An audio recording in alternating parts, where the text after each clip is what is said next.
ఈరోజు నేను అవిసె గింజలతో ఇడ్లీ పొడి చేస్తున్నానండి.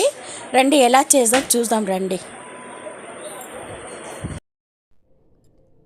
Welcome to Nigaswi channel. ఈరోజు చూడండి, అవిసె గింజలతో ఇడ్లీ పొడి చేద్దామండి.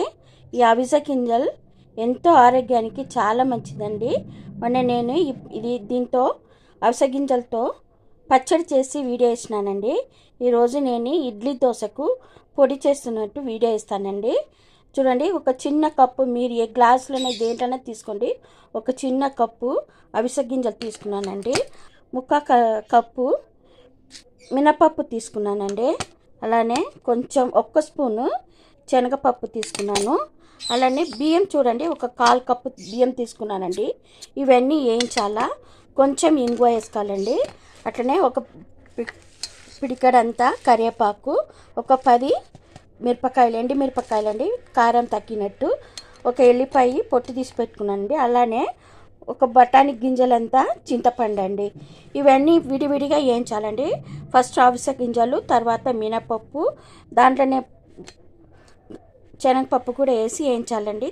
విడిగా మినపప్పు వేయించి, తర్వాత మిరపకాయలు, కరివేపాకు, ఎల్లిపాయ ఇవన్నీ ఫ్రై చేయాలండి. ఫ్రై చేసి మనం మిక్సీలో పొడి చేయాలండి. రండి ఫస్ట్ మనం ఫ్రై చేద్దాం. చూడండి, ఇప్పుడు కడాయి పెట్టినానండి. దీనిలో ఆయిల్ అన్నీ ఏమి వేయొద్దండి. కడాయి కాయిన తర్వాత ఫస్ట్ అవిసె గింజలు వేయించుకుందామండి.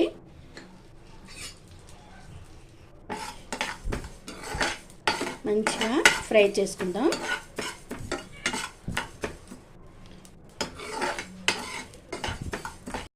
చూడండి, చట్పట్టి అంటుంది.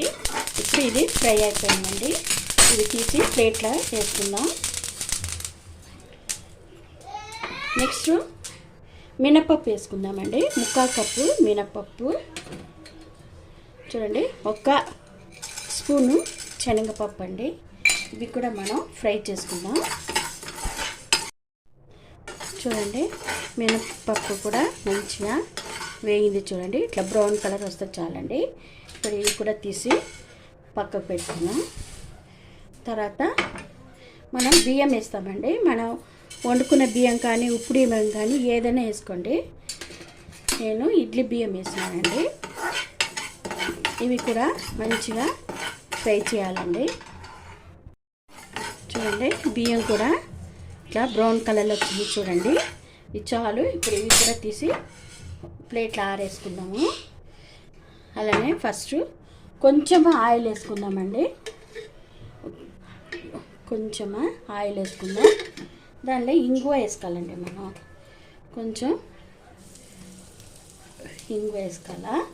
దాని తర్వాత ఎండుమిరపకాయలు వేసుకుందామండి. మనకు కావాల్సిన కారం ఎక్కువ కావాలంటే కూడా 2 ఎండుమిరపకాయలు వేసుకోవచ్చు. స్టవ్ పక్క పెట్టుకున్నాము. ఇప్పుడు దీంట్లోనే మనం కరివేపాకు వేసుకోవాలండి. చూడండి, గుప్పడంతా కరివేపాకు వేసుకోవాలా. ఇవి కూడా ఇట్లనే ఫ్రై చేసుకోవాలండి. దీంట్లోనే చూడండి, ఒక బఠానీ గింజంతా చింతపండు తీసుకున్నానండి. ఎక్కువ వద్దు, కొంచెమే చాలు. అలానే ఒక ఎల్లిగడ్డ ఒలిసినదండి. ఇది కూడా మనం కొంచెం ఫ్రై చేసుకోవాలండి. ఇప్పుడు ఇవి చల్లగా అయిపోయిన తర్వాత మనం దీంట్లో సాల్ట్ వేసుకొని మిక్సీ పట్టాలండి. ఇవి చల్లగా అయినాక మిక్సీ పడదామండి.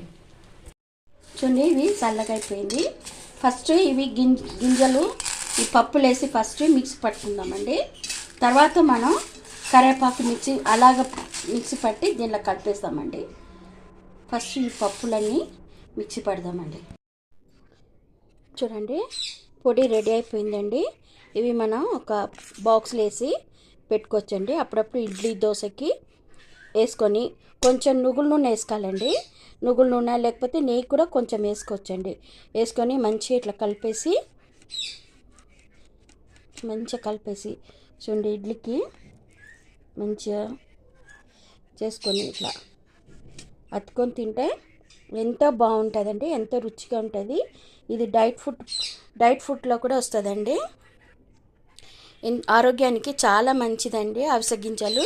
మీరు కూడా ఇలా అవిసె గింజల పొడి చేసుకొని మీ ఇంట్లో యూజ్ చేయండి. అందరు తినవచ్చు. పిల్లలతో నుంచి పెద్దోళ్ళ వరకు అందరూ తినవచ్చండి. ఎలా ఉందని కమెంట్ చేయండి. నియస్వి ఛానల్ని సబ్స్క్రైబ్ చేయండి. మీ ఫ్రెండ్స్ అందరికీ షేర్ చేయండి. Thank you.